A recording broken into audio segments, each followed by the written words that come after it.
Hello guys! I-share ko ang isang recipe ng isda. Ito ay napakasimpleng luto lamang po. At ang lahat ng ingredients ay makikita sa description box. Sa kaldero na may tubig ay ilagay ang ginger, patis, at konting asukal o maglagay depende sa inyong panlasa. Takpan ang kaldero at pakuluin ito sa malakas na apoy.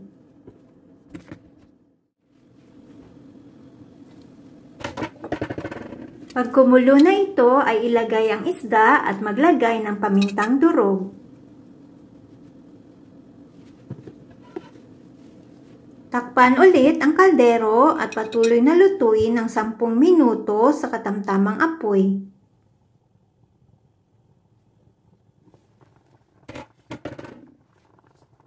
Pagkaraan ng 10 minuto ay baliktarin ang isda.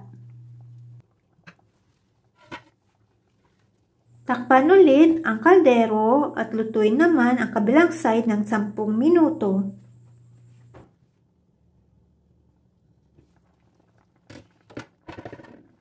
Pagkaraan ng 10 minuto ay tanggalin ang isda, ilagay sa pinggan at iset aside muna ito. Pag naset aside na ang isda ay ilagay ang sayote at takpan ang kaldero at lutuin ang sayote ng half cook. Saka ibalik ang isda sa kaldero. Takpan ulit ito at patuloy na lutuin hanggang ang sayote ay lumambot.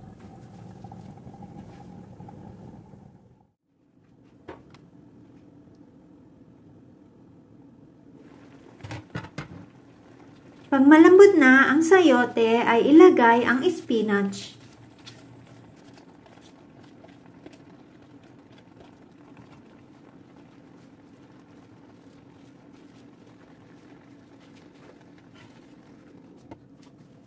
Takpan at patuloy na lutuin ng 2 minuto.